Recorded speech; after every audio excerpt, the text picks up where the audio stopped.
Alright, and it's recording. Ready to define? In a sense, yes. Okay, then this is us basically describing each other. Well, me describing me. Right. I'm not all nervous. I still remember when we first met him. Yeah, for real. Right.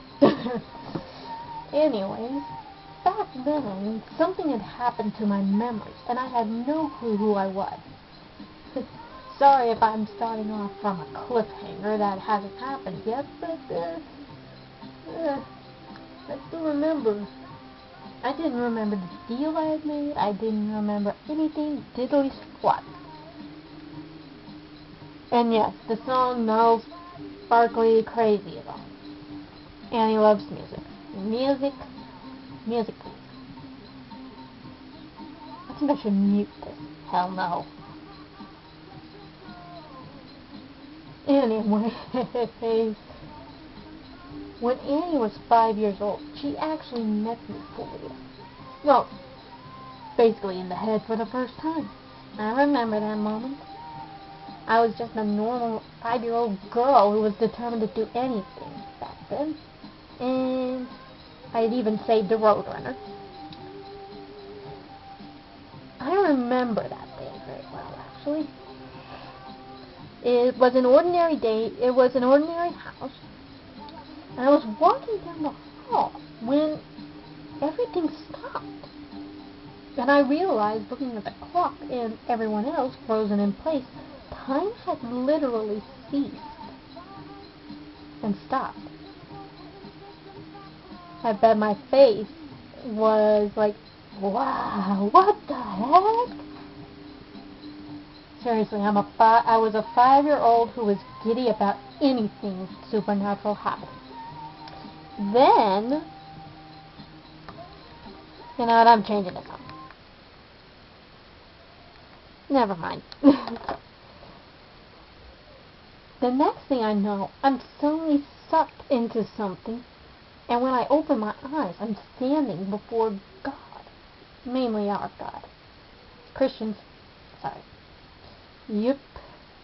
I remember looking down and seeing a line go right between my feet. And to the left of me was darkness, pure darkness, and a demon.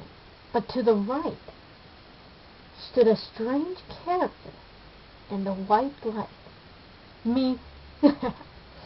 Me, basically. I then heard God spoke. You must choose your destiny. He then would proceed to describing each side, their good points, and even their bad. On the dark side, I would be doing a lot of evil things. Drugs, alcohol, you name it. I'd even be robbing everything. He said you would have many friends.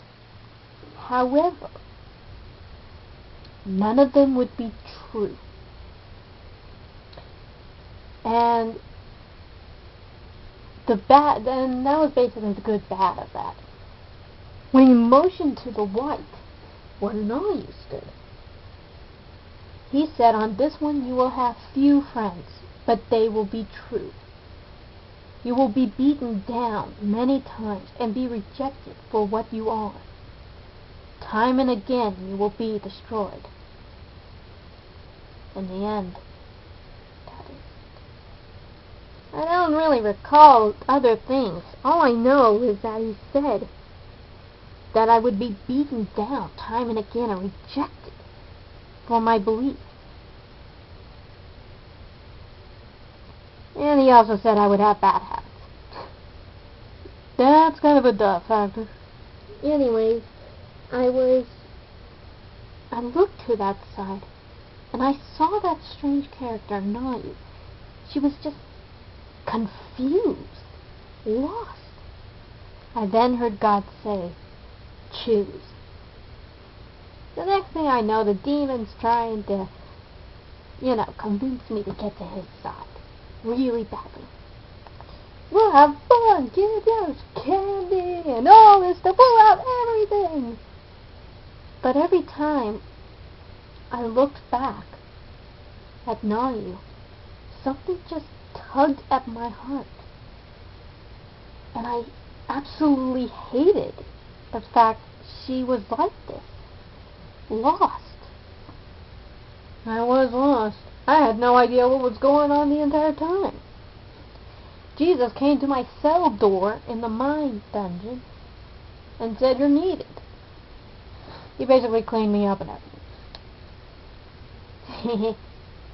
So this is kind of a religious experience also. But looking at Nayu like that, I just felt like I had to help.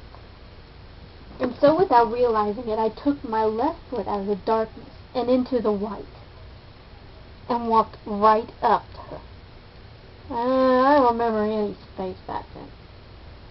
She looked at me and then gave this happy face that told me everything will be alright from now on. And it was the truth for the most part for Nayu, but first we had to go through a lot of hell. God then said, "You have chosen your destiny." Over the next couple of years, I would find myself having strange dreams about the planet called Zen that once existed. And then when Nayu was finally discovered, she wasn't who she was. I was back in the mine dungeon, locked up till my memories were completely gone, and Annie found me. We had no clue who the real Nayu and Annie were. There were several spirits in the body at the time. It was real freaky. I guess you can say I am, multiple personality, but it's actually multiple spirits in my case. When I took Nayu out, unchaining her and everything, God, did she look horrible. We all decided to nickname her Rough. Since Tough was taken, Tough wanted a sister, so we did that.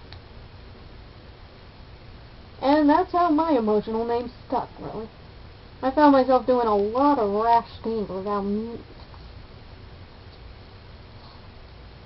But when I kept seeing kindness here, Annie in other words, in trouble, getting bullied by the other spirits, well, I couldn't help but jump in and help. Basically, me and Nayu had known each other our whole lives.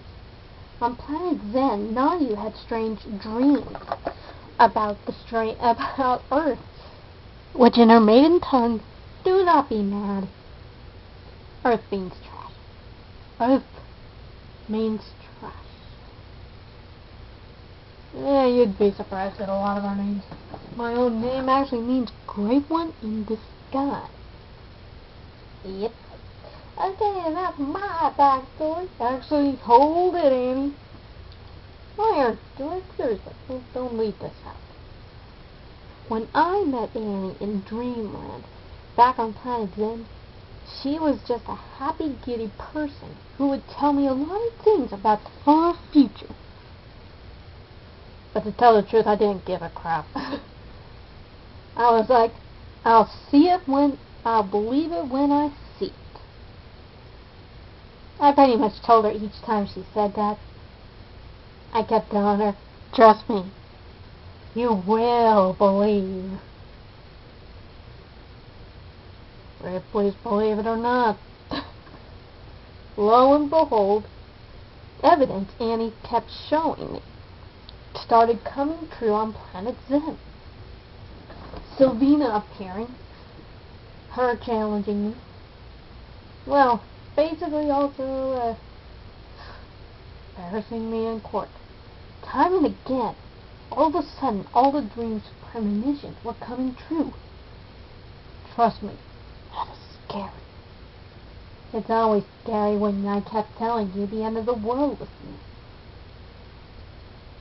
You were pretty much in a panic when you actually learned the planet really was in danger. I was a typical person. Literally. But when Planet Zen was destroyed, I looked back at those memories and rejected highly forever the power of dreams. I accepted the dreams from then on, but they had stopped completely. I was too numb to care. I had lost everything. I couldn't visit her for some reason. I guess she was too much on the move through space. So basically that is Annie's backstory. Annie, the bubbly, curious, always playful little one. I wouldn't say that much anymore. That's where the rare name of Kindnessa, or Kindness, is pretty cool. I still gain my name every now and then. So that's pretty much us in a nutshell. Our lives have been intertwined since forever. So this is Anne. We'll talk to you guys. Actually, that's me. No. Wrong voice, man.